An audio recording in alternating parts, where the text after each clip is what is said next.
Soil. It produces 95% of our food. But what does healthy soil look like? Isn't it just rocks and dirt? No. Soil is alive. It's truly the city that never sleeps. Teeming, buzzing, evolving. Millions of life forms tirelessly interacting and creating fertility in our beautiful soil.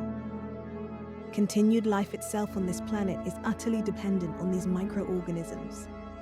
Except, we are in danger of wrecking this underground galaxy. But, buried within the soil, is the power to help save us from ourselves and our self-inflicted climate disaster. Explore. When you are ready to continue your soil odyssey, press the X key or button.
In this city of 1 trillion life forms, 1 teaspoon of soil contains 1 billion bacteria. These minuscule beings have been working their magic for 4 billion years, and yet, we still have so much to learn and gain from them.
Bacteria break down dead plant and animal matter into essential nutrients.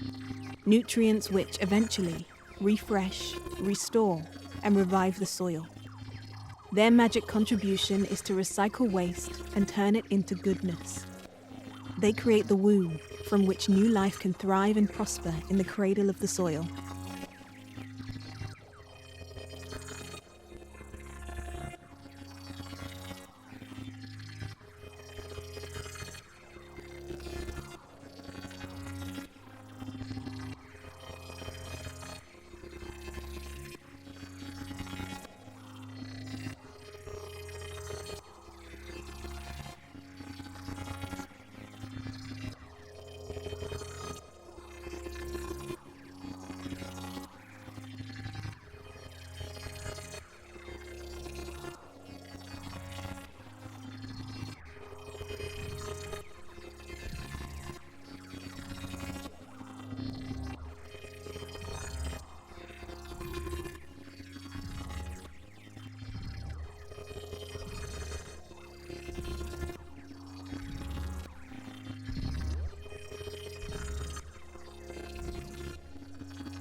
Bacteria are also the city's miners and cleaners, breaking up rocks and breaking down pollutants and toxins, cleansing the soil.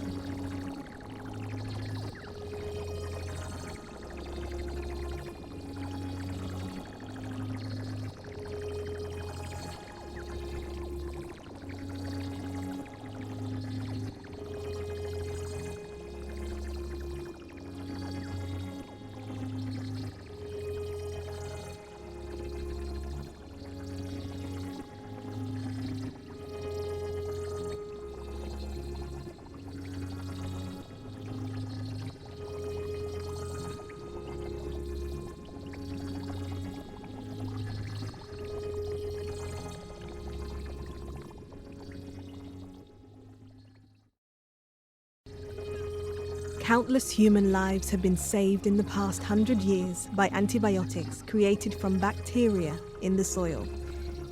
And yet we know so little. How many other treatments and cures lie hidden and waiting to be discovered amongst the gazillions of bacterial citizens in the soil? But bacteria did not create antibiotics just for us to sort out our infections.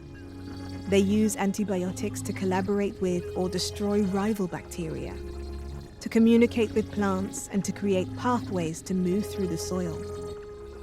Antibiotics are the toolset bacteria developed so that they could thrive and survive.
Life in Soil City is never quiet. It's a super fast, high-capacity 3D network where plants and bacteria message and exchange critical data with one another 24/7. Plants send out chemical signals to attract the bacteria they need to help them grow and resist harm. The bacteria provide food, antibiotics, or toxins to help the plants protect themselves. Plants, in turn, suck carbon out of the air to feed the bacteria. Like nations making trade deals, they work together so that both parties survive and thrive. But as their needs evolve, so plants hurl out urgent messages for new aid. More and more bacteria respond, and the whole network blazes into a wild symphony of interaction. Why not conduct this symphony yourself? Press the X key or button.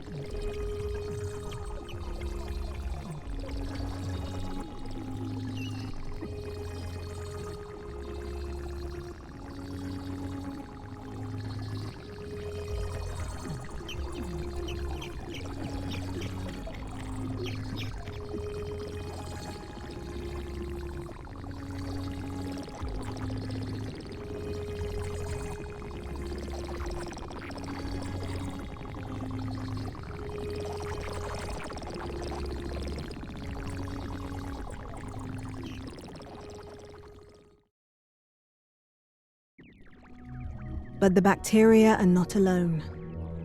Danger lurks in the depths of the soil.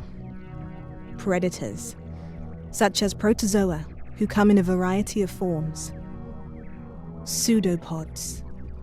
Just a glimpse of those fat blow-up legs approaching is enough to scare any bacteria. Then the hairy psyllids. Smaller but no less deadly. Those vibrating hairs are like porcupine quills to bacteria. Smallest, the flagellates. Whipping along with their tails, they swarm through the soil.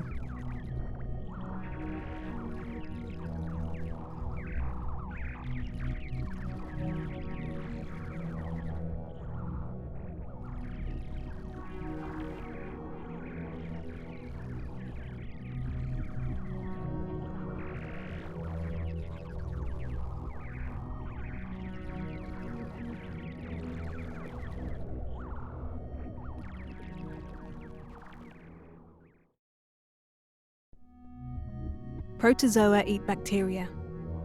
Try it. Maneuver the protozoa's morphing mass onto its prey.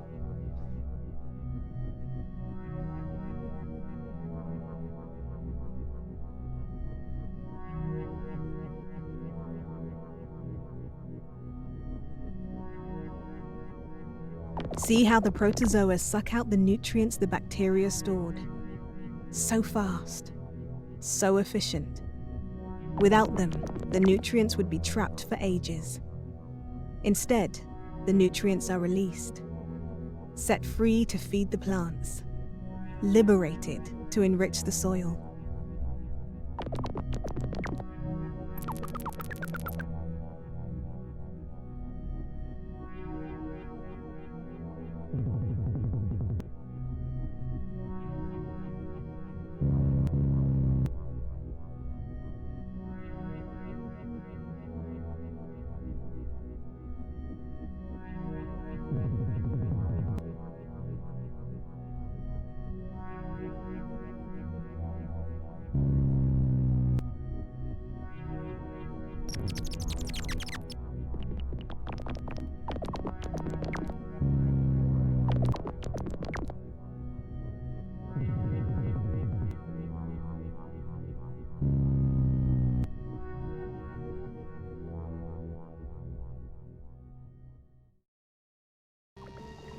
There is more than one predator in the soil.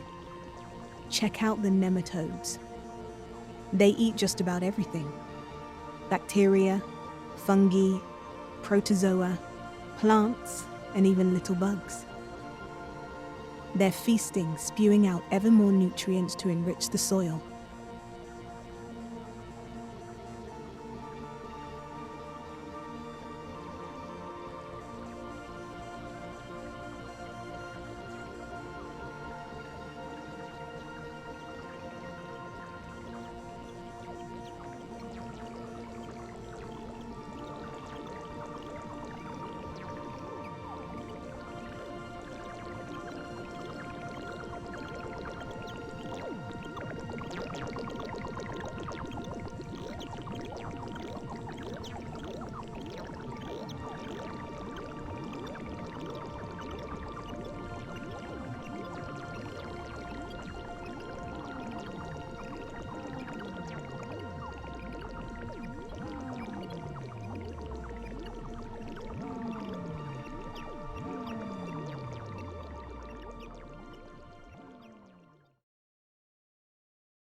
Healthy soil needs fungi, and fungi need food. Fungal threads spread themselves throughout the soil, creating huge, rapidly growing, intricate web-like structures. Why don't you follow them and see where it leads? Fungi are the soil's demolition crew, decomposing the toughest plant material out there. See? At the end of the trail, they deploy enzymes, helping them drain nutrients from their food.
In this densely populated city, you need friends. Fungi and plants have developed symbiotic relationships. They send requests. They barter nutrients. What the plant can't access, the fungus supplies. What the fungus can't get, the plant supplies. They are more than just good friends. See the plant calling for companionship and the fungi drawing closer. But for these two to trade, they must join forces and become one. Create bonds that cannot be broken. The fungi must enter the plant's root and create trading hubs. Let's zoom in and make this happen. Press the X key or button.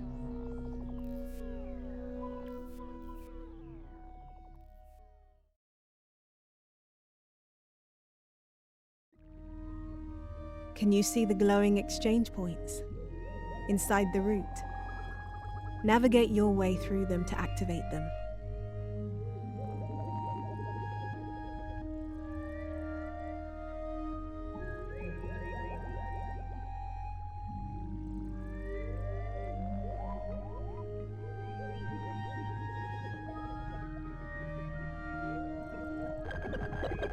There.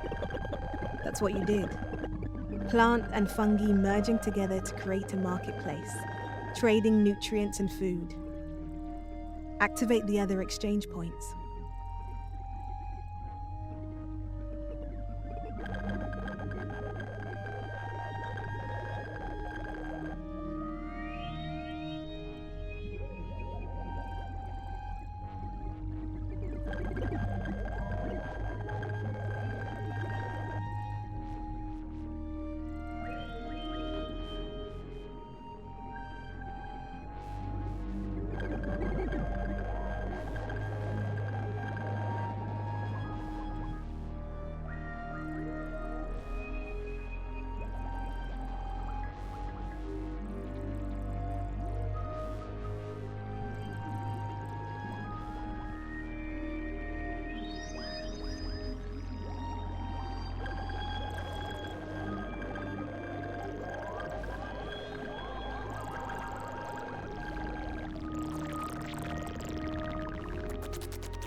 Look at the symbiosis you have created.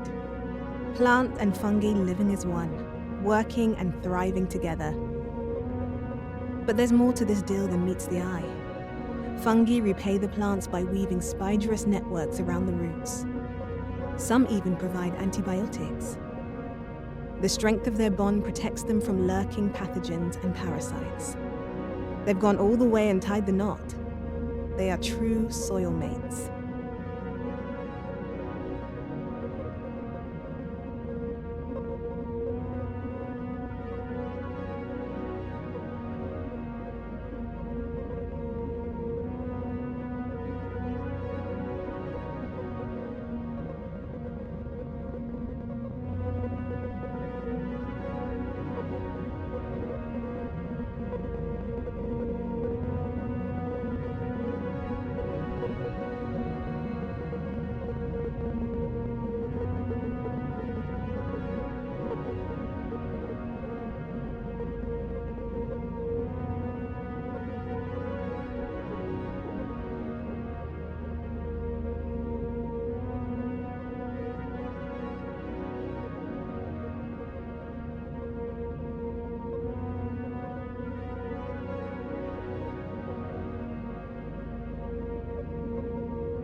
Earthworms.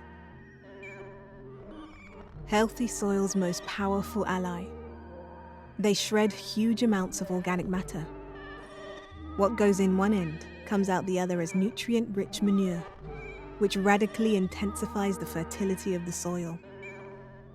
Like the enormous boring machines which drilled the Channel Tunnel, earthworms create highways for plant roots, allowing the soil to breathe, drain, and retain its nutrients.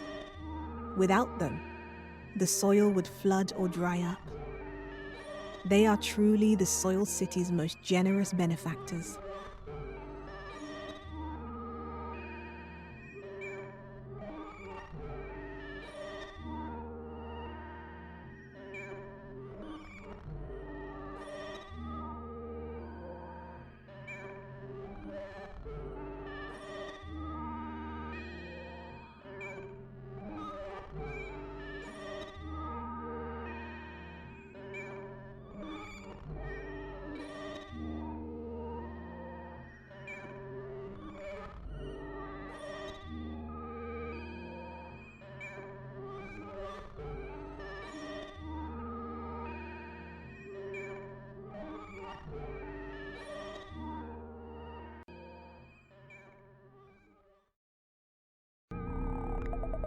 Now we come to the insects, such as arthropods. The soil is full of them. They take on the really big pieces of organic matter, marauding around chewing, breaking up, preparing the material for the bacteria and fungi to feast upon.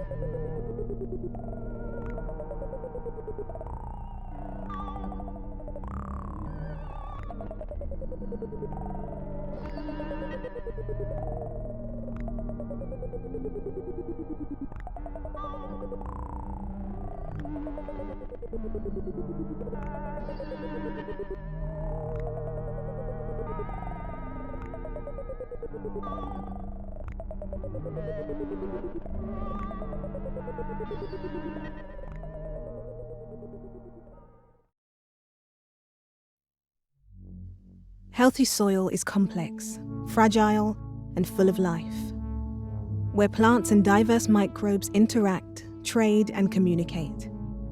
Where insects, worms, and microbes squeeze the last drop of nutrient from every morsel of organic matter. It is the most effective recycling plant on the planet. But do we look after this metropolis when growing our food? No. Many of us send in heavy machinery to break and crush the soil. We tear up the roots and slice the worms.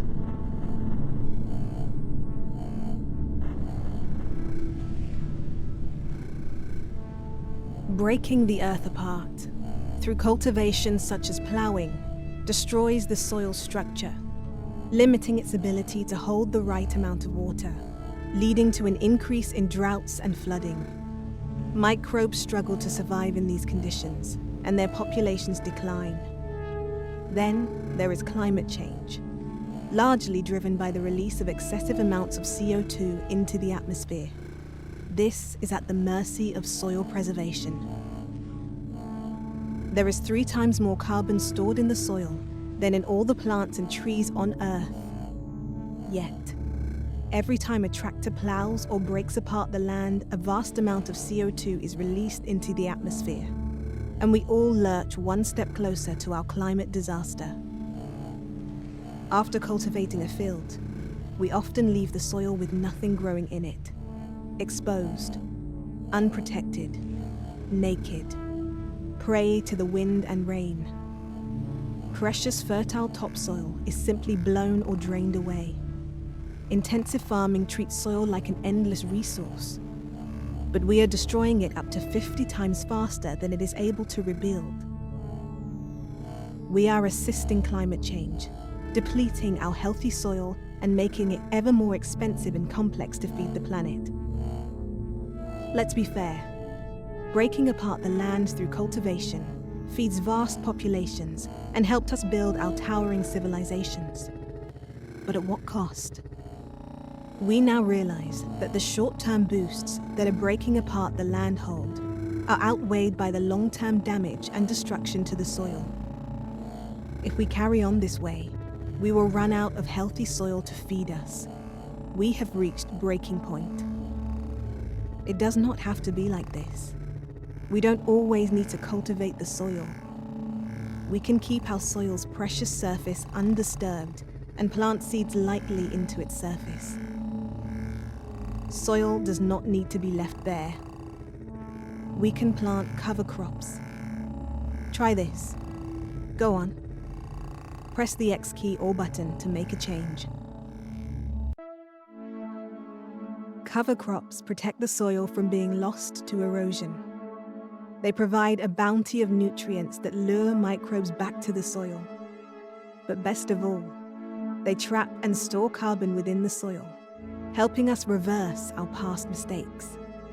By keeping our fields always covered in crops and organic matter, not only can we protect our soil and bring it back to life, but we can remove mountains of CO2 out of the atmosphere. By not cultivating the land with tractors, we'll also save huge amounts of fuel, lowering our emissions further. See the carbon floating down and being restored to the soil. Saving our soil will help us save our planet. How we farm can be part of the solution to climate change, not part of the problem.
But we can do more.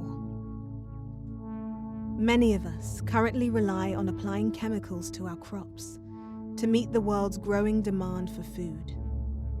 Let's be honest, farming with chemicals was a huge leap forward, boosting the amount of food we can produce and populations we can support. By providing nutrients, disease protection, and pest control for our crops. Chemicals have helped to reduce malnutrition, hunger, and poverty across the world. But scientists have revealed we can no longer rely upon chemicals. We must update and refine. It has become a case of diminishing returns. The more chemicals you use, the more you have to use to get the same effect. It is becoming unsustainable. But why? Intensive farming replaces the lack of natural soil fertility and diversity with chemicals. Relying upon chemicals removes the need for crops to trade with microbes, so they don't. The crops don't need the microbes, and they lose the ability to interact with them. They forget how to talk, and evolution takes care of the rest. Just as we lose skills we no longer use, so the crops will too. Starved, only the ghost of these microbes remain. Pair this with continuous cultivation of the soil, and what do you get? The natural fertility of the soil degrades, and we have to rely on more and more chemicals to replace it. We can't keep this up. Not only do chemicals pollute the atmosphere in their production and application, but they can pollute our rivers, lakes, and oceans too. In some cases, turning swathes of them into dead zones. We are also ravaging biodiversity. When we apply pesticides to kill the bad bugs, they often destroy friendly plant-protecting bugs too. To make matters worse, we often fill our fields with just one monotonous crop, repeating rows of all the same. This severely reduces biodiversity above and below ground, meaning less and less friendly microbes or insects to help our crops. We compound this by growing the same few crops year after year, a conveyor belt of repetition which breeds nigh on unstoppable weeds. And we have to rely on more and more chemicals to barely control them. And all the while, microbes and insect populations continue to decline, and our reliance on chemicals only increases. We cannot carry on like this. We face an ecological collapse, and we simply will not survive.